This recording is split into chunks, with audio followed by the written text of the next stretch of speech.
سندھ کے وزیر اعلیٰ مراد علی شاہ صاحب نے گزشتہ روز یہ کہا کہ ہم وفاق کے لیے ٹیکس اکٹھا نہیں کریں گے. ان کا کہنا کیا تھا دیکھیے. 146 بھی ہے جب فیڈرل گورنمنٹ اپنی ہمیں دے دیتی ہے پاورز، اور انہوں نے دی ہوئی ہیں. ہم فیڈرل گورنمنٹ کے لیے ایڈوانس انکم ٹیکس کلیکٹ کرتے ہیں. آج میں نے ایکسائز منسٹر سے کہا ہے کہ اس کو واپس کریں اور ہمیں نہیں کلیکٹ کرنا ان کے بیہاف پہ. جی نظامی صاحب، ہمیں قادر میمن صاحب نے بھی جوائن کیا ہے، سابق صدر ہیں پاکستان ٹیکس بار ایسوسی ایشن کے. بہت شکریہ قادر میمن صاحب، آپ سے بھی گفتگو کرتے ہیں. نظامی صاحب، یہ بات کیوں کرنی پڑ گئی مراد علی شاہ صاحب کو؟ جی ہاں، ویسے دیکھا جائے تو اس کو پراپر کانٹیکسٹ میں لیا جائے تو لگتا تو یہی ہے کہ جس طرح عالم میں بغاوت ہے، لیکن انہوں نے کہا کہ ہم فیڈرل گورنمنٹ کے بہاف پر ٹیکس اکٹھا نہیں کریں گے. یہ قادر صاحب سے پوچھتے ہیں آپ کے جی اس کے کیا اس کے قواقب ہیں؟ سب سے پہلے تو بہت شکریہ آپ کو مجھے یہاں انوائٹ کرنے کا. میں ایک بات بتاؤں کہ ہمیشہ فیڈریشن نے جو ہے وہ پروونسز کے بہاف پہ sales tax on services collect کرتے رہے، اور یہ after the 18th amendment for the first time جو ہے وہ سندھ ریونیو سندھ SRB بنا، اور اس نے اپنا انڈیپینڈنٹ کیا، پھر پنجاب بنا اور اس طرح سے KPK بنا. تو اس سے پہلے فیڈریشن کلیکٹ کرتی تھی، اور یہ ہمیشہ سے ایسا رہا ہے کہ پروونسز فیڈریشن کے بہاف پہ کرتے ہیں اور فیڈریشن جو ہے وہ پروونس کے بہاف پہ کرتا ہے. اور جب NFC کی ایڈجسٹمنٹ ہوتی ہے تو اس میں وہ پھر اپنی ایڈجسٹمنٹ ساری جو وصول کیے ہوئے ہوتے ہیں وہ آپس میں ایڈجسٹمنٹ ہو جاتی ہے. اب چونکہ یہ ایک پولیٹیکل انوائرمنٹ اس طرح کا کریٹ ہو گیا ہے کہ جسے ابھی ریسنٹلی آپ کو یاد ہو پرائم منسٹر صاحب یہاں کراچی تشریف لائے تھے، تو ان کی مراد علی شاہ صاحب سے کوئی میٹنگز نہیں تھیں، اور پھر وہ اپنے انڈیپینڈنٹ چیزیں بھی کر رہے ہیں. تو یہ ایک بیسیکلی ایک پولیٹیکل وہ ہے، اور میرا خیال ہے کہ جہاں پر پروونشل لیویز کلیکٹ کی جا سکتی ہیں وہاں پر ایک فورم ہے، انٹر پروونشل فورم ہے، جس میں اس کو بیٹھ کے ڈسکس کرنا چاہیے اور پھر اس کے بعد یہ ایکشن لینا چاہیے. آئی تھنک یہ ایکشن اپیرنٹلی جو ہے مجھے بہت ہارش لگ رہا ہے، اور یہ ریکنسلیشن کی بجائے ایک ڈویژن کی طرف جا رہا ہے. تو میں سمجھتا ہوں کہ قانونی طور پہ تو خیر وہ جو رائٹ دینے کا حق رکھتے ہیں کہ آپ کلیکٹ کر سکتے ہیں، وہ یہ بھی رائٹ رکھ سکتے ہیں کہ جی ہم نہیں کلیکٹ کرتے، مطلب. تو لیگلی تو میرے خیال میں اس میں کوئی ایسی بات نہیں ہے. بٹ آئی تھنک جو پروونسز کی اور فیڈریشن کی جو یونانیمٹی ہونی چاہیے اس میں یہ ایک تھوڑا سا ڈینٹ نظر آ رہا ہے، یقیناً نظر نہیں آ رہی. تو اس میں میرے خیال میں میرا خیال میں یہ ہونا چاہیے کہ فیڈریشن کو ایک بڑا رول ادا کرنا چاہیے اس کے اندر، اور ان چیزوں کو جو اس کے لیے ایک فورم ہے پورا، جو فورم اویلیبل ہے کہ اس طرح کے کوئی معاملات ہوں گے تو وہ پہلے وہاں پر لائے جائیں گے اور پھر اس کے بعد اس پہ کوئی ڈیسیجن ہوگا. تو آئی تھنک میرے خیال میں سندھ گورنمنٹ اس کو چاہیے تھا کہ پہلے وہ اس فورم پہ لاتے اور پھر اس کے بعد اس کو لے آتے، لیکن چونکہ پولیٹیکل انوائرمنٹ اس طرح کا ہوا ہے تو آئی تھنک یہ میمن صاحب بریفلی بتا دیں آئین کیا کہتا ہے؟ آئین کیا کہتا ہے؟ نہیں، آئین تو میرے خیال میں دیکھیں آئین کا اس میں کوئی وہ نہیں ہے. یہ تو اس طرح سے ہے نا کہ میں آپ سے کہوں کہ آپ میرا رائٹ آپ میرے بہاف پہ یہ ٹیکس کلیکٹ. جی ٹھیک ہے بہت شکریہ. جی نظامی صاحب، یہ ذرا بتا دیں وہ جو سیاسی اینگل کی جس کی بات کر رہے تھے، کچھ لوگ یہ بھی اس بات کو سول نافرمانی کے مترادف کہہ رہے ہیں، یہ کتنا ٹھیک ہے؟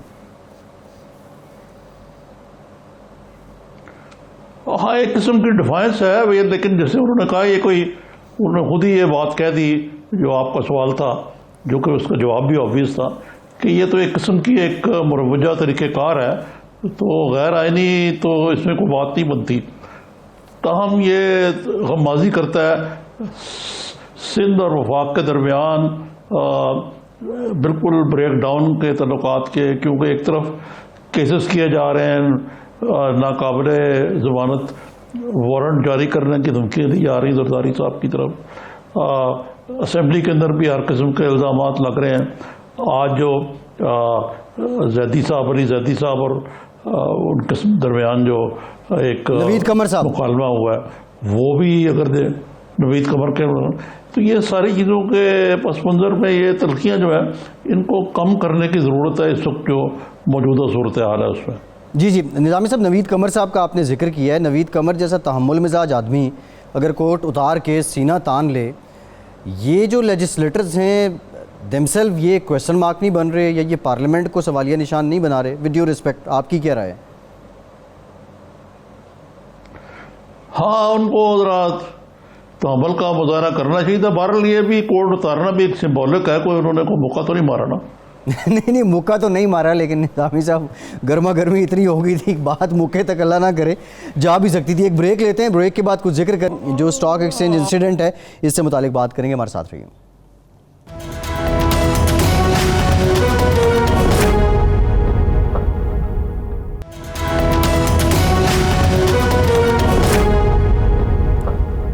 بریک کے بعد ایک بار پھر سے آپ کو خوش آمدید کہیں گے. نظامی صاحب، ایک اور پیش رفت ہوئی ہے جو یقینی طور پہ اچھی نہیں ہے. یورپی یونین ایئر سیفٹی ایجنسی نے 6 ماہ کے لیے پی آئی اے کے جو آپریشن ہیں، فضائی آپریشن، ان کو معطل کر دیا ہے. پہلے کووڈ کی وجہ سے فلائٹس رکی رہیں، اب یہ کتنا بڑا فائنینشیل سیٹ بیک ہوگا؟ یہ پیش رفت تو نہ کہیں آپ، اس کو رجت کہہ کر ہی کہیں آپ. یہ ایک بہت بڑا دھچکا ہے جو پی آئی اے کو لگا ہے. جو پی آئی اے پہلے ہی بینکرپٹ ہے، اس کا بالکل بیڑا ہی غرق ہو گیا. 6 مہینے کے لیے ان کی جو انٹرنیشنل یورپ کو فلائٹس ہیں وہ سسپینڈ کر دی گئی ہیں. اور اس کے باعث کسی قصوروار ہمارے وزیر ہوا بازی ہیں جنہوں نے یہ جو ایئر 320 کے جو 803 کا جو حادثہ ہوا تھا جی، اس کو لنک کر دیا پائلٹس کے لائسنس باقاعدہ نہ ہونے اور ان کے جعلی ڈگریاں ہونے کے حوالے سے. جی، اور کوئی کہتا ہے کہ 108 ہے، کوئی کہتا ہے 262 ہے. اس کا اتنا نقصان ہوا ہے کہ اگر پی آئی اے نے پہلے نہیں بیٹھنا تھا تو اب بیٹھ جائے گی. اور ایک وزیر کی لوز ٹاک سے بات کہاں کی کہاں پہنچ گئی ہے. اس کی وجہ سے آپ یہ دیکھیں کہ ویٹنام ایئر نے وہاں پہ پی آئی اے 12 پائلٹ تھے، پی آئی اے کے نہیں پائلٹ تھے پاکستانی، ان کو گراؤنڈ کر دیا. اس کے علاوہ کچھ اور پائلٹ تھے جو کہ کورونا کی وجہ سے جہاز اڑا نہیں رہے تھے، وہ سسپینڈ ہو گئے. اسی طرح یہ جو پائلٹس ان کو ملزم بنایا گیا ہے، جی، ان میں سے بعض جو تھے وہ ٹیکنیکلی ان کے اوپر یہ الزام تھا کہ وہ یہاں سے گئے لاہور سے کراچی اور انہیں امتحان دے دیا. اس کے دستاویزی ثبوت اس نے کہا آپ نے امتحان ہی نہیں دیا. اب یہ تو خیر ٹیکنیکل وجوہات ہیں جن میں اتنے مختصر مدت میں نہیں جانا چاہتا، لیکن یہ پی آئی اے کی یونینز، پی آئی اے کے نائلی اور باقی جو کچھ ہے اس سے اتنا نقصان نہیں پہنچا جتنا غلام سرور خان صاحب کے ایک بیان سے. اور خواہ مخواہ اس معاملے کو پائلٹس کے ساتھ لنک کر کے جی انکوائری رپورٹ کو، اور وہ انہوں نے بالکل خانہ خراب کر دیا ایک قسم کا. اور میرا خیال ہے کہ پرائم منسٹر صاحب کو چاہیے کہ ان سے کم از کم اگر ریزگنیشن نہیں تو محکمہ تو ضرور واپس لے لیں. نظامی صاحب یہ ذرا بتا دیں، ٹیکنیکل سائڈ کو چھوڑیں، یہ غلام سرور خان صاحب خوش آمد میں کچھ زیادہ آگے نکل گئے اور فیکٹ لیس رپورٹ بھی دے دی جس کی کریڈیبلٹی اٹ سیلف بہت بڑا کویسچن مارک ہے، اور اس کا یہ شاخسانہ بھگت رہی ہے پی آئی اے. جی دیکھیں، ایک یہ بات ہے، یہ رپورٹ انیشل ہے. اس سے پہلے کہ ایئر بس کمپنی جو ہے اس کا پورا جائزہ لے کے وہ رپورٹ جایا کرتی. آپ نے نمبر بنانے کے لیے یہ کہنے کے لیے کہ جی ہم بڑے ٹرانسپیرنٹ ہیں، اس میں شاید سرور صاحب کے علاوہ پرائم منسٹر کا بھی قصور ہے. He was badly advised by ہم کہ آپ نے خود ہی اپنے اوپر یہ سارا لے لیا ہے لائبلٹی جو ہے کہ ہمارا پائلٹ جو ہے وہ سو رہا تھا اور وہ اور کاکپٹ ریکارڈر کی جو باتیں ہیں وہ بتانا جو ہے وہ بھی کوئی نارمس کے مطابق نہیں. یہ جو ہے نا ایئر لائنس کی جو انکوائری ہوتی ہے اس میں اسی لیے کئی سال لگ جاتے ہیں. ملیشین ایئر لائن کا جہاز جو تھا وہ غائب ہی ہو گیا، اس کا انکوائری کب آئی تھی. اسی طریقے سے اور کئی انکوائری ہیں. ہم نے اپنے فارم جاری کر دی. آپ کا یہ مطلب ہی کوئی نہیں تھا کہ آپ اس انکوائری کو اس طریقے سے افشا کرتے بے جا کریڈٹ لینے کے لیے. جی بالکل ٹھیک ہے نظامی صاحب. یہ تو کاکپٹ ریکارڈنگ جو ہے پبلک کرنے پہ انٹرنیشنل پائلٹ ایسوسی ایشن نے بھی اپنے تحفظات کا اظہار کیا. اچھا نظامی صاحب، جو کل کا واقعہ ہے نہیں جی پتہ ہی نہیں ہے ان کو، پتہ ہی نہیں ہے ان لوگوں کو کیا کر رہے ہیں۔ جی جی بالکل ٹھیک ہے، ایویشن ایتھکس جو ہیں وہ بہت زیادہ اس پہ پامال کی گئی بہت سے لوگوں کا جو ایکسپرٹس ہیں ایویشن کو۔ سب کل کا جو واقعہ ہے اسٹاک ایکسچینج کا جو حملہ ہوا، آج ان لوگوں کو، ان سپاہیوں کو اپریشیٹ بھی کیا گیا،